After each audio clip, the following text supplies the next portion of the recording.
Hey everyone! So we're going to be learning about gas laws, which are equations that we use to solve for pressure or volume or temperature with gases. But before we get into those laws, we're going to review some algebra. So this entire video is just to review how to solve for x in a couple of different situations. So they'll get progressively a little bit more complex as we go. And for some of you, you maybe have done this recently in math. For some of you, maybe you haven't done some of these types of problems, but this will just help us make sure everybody is on the same page. So in this problem, we have 5.8x equals 30 times 2.1. So the first thing I would do in this problem is simplify it a little bit by multiplying the 30 by the 2.1. We'll leave the 5.8x for now. So we'll end up with 5.8x equals 63.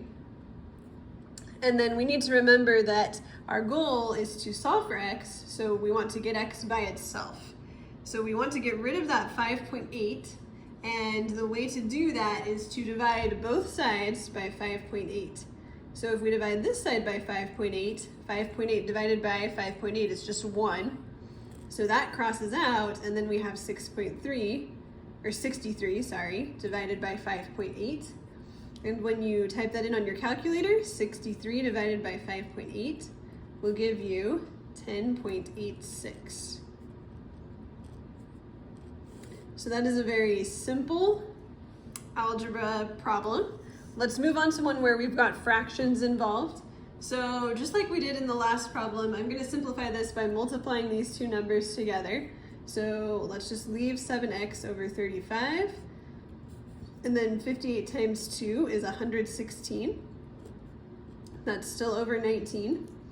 And then one of the easiest ways to deal with fractions is to multiply both sides by the denominator to get rid of the fraction entirely. So how that works is I have 35 on the bottom right here. If I multiply the top of this fraction by 35, then I basically have 35 divided by 35, which is just 1. So those 35s cancel out. But I can't just multiply the left side by 35. I need to multiply the top of the fraction on the right by 35 as well. So when I do that, I will end up with 7x equals 4,060, still divided by 19.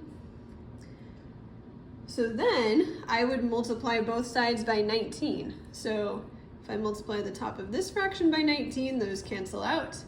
If I multiply this side by 19, I would need to do 19 times 7. That equals 133x. And we've got 4,060 on this side. So then I just need to divide both sides by 133. And when we do that, we get that x equals 30.5. So that is how we can solve for x if there are fractions involved. This last problem that we're going to do is solving for x when x is on the denominator of a fraction. So let's go ahead and first simplify this a little bit by multiplying these two numbers together and these two numbers together. So we will end up with 7.5 over x equals 12 over 215.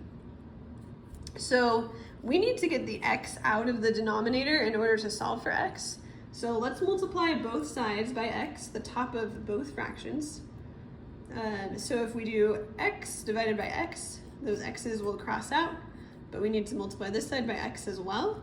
So we have 7.5 equals 12x over 215. Then we can just multiply both sides by 215. And we will end up with 1,612.5 equals 12x. And then we just need to divide by 12. And we will find that x equals 134.4. All right, so we are going to apply these skills in the next couple of videos when we are using the gas laws. So make sure that you feel really comfortable with these.